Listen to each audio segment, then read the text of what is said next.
రూపాయలు పెడితే 3 రూపాయలు పెడితే గమనిస్తాం కానీ 107 111 అయింది.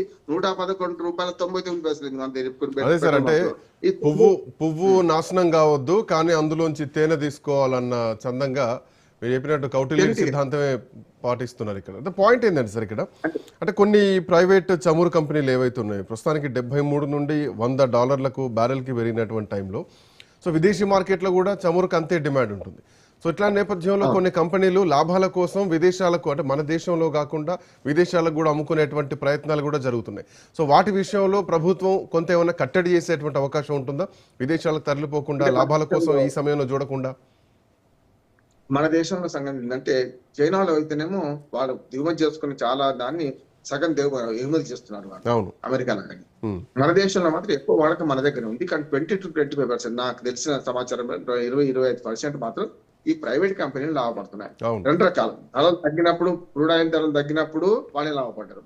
ఇప్పుడు కంట్రోల్ ఉన్నప్పుడు కూడా వాళ్ళే లాభపడతారు. ఎందుకంటే రిఫైనరీస్ అన్ని మన దగ్గర ఉంది.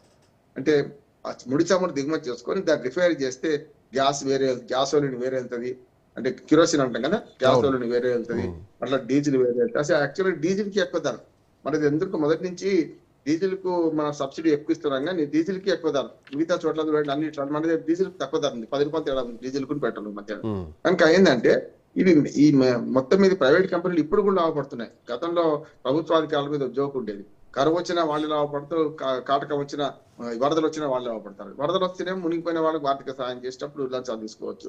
కాబట్టి అదే కరువు వచ్చినప్పుడేమో అప్పుడు కూడా ఆర్థిక సాయం చేస్తారు కదా, అంటే అట్లా అనే వాదన ఉంటాయి. ఇప్పుడు కూడా ఏమైందంటే రేట్లు తగ్గినప్పుడు వాళ్ళే లాభపడతారు ప్రైవేట్ వ్యాపారస్తులు, రేట్లు పెరిగినప్పుడు వాళ్ళే లాభపడతారు. ఎందుకంటే రిఫైనరీలు మీరు చేసిన వాని విదేశాలకు ఎగుమతి చేసే ప్రయత్నం కూడా చేస్తున్నారు. ఎగుమతులు పూర్తిగా ఆపాలి. ఇటీవలనే మనకు యూఏఈతో మంచి ఒప్పందం కుదిరింది.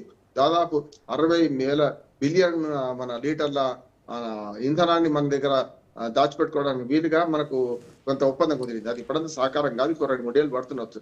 కానీ అప్పుడు కరువు కాలంలో మనం వాడుకునే పరిస్థితి వస్తూ అంటున్నారు. అట్లాంటి ఒప్పందాలను చేసుకుంటున్నాం, మంచిది కాదంటలేదు. కానీ ఇప్పుడు ఏంటంటే మిగతా దేశాలతో పోల్చుకుంటే శ్రీకాంత్ మనం చాలా మెరుగంటున్నాను. అంటే సార్ ఇక్కడ మనం మెరుగు కాకపోతే ఆ మెరుగు కొంత వరకే కనిపిస్తోంది. భవిష్యత్తులో మళ్ళీ మనం కూడా 30-40 రూపాయల వరకు పెరిగే అవకాశాలు కూడా కనిపిస్తుంది. ఇప్పటి వరకు అయితే మనం మెరుగ్గానే ఉన్నాం, కానీ భవిష్యత్తు ఒక ప్రశ్నార్థకంగా కనిపిస్తుంది. సార్ నేను ఏమంటున్నా అంటే గతంలో రష్యా నుంచి మనకు ఎప్పుడైతే తక్కువ ధరకు చమురు వచ్చిందో అప్పుడు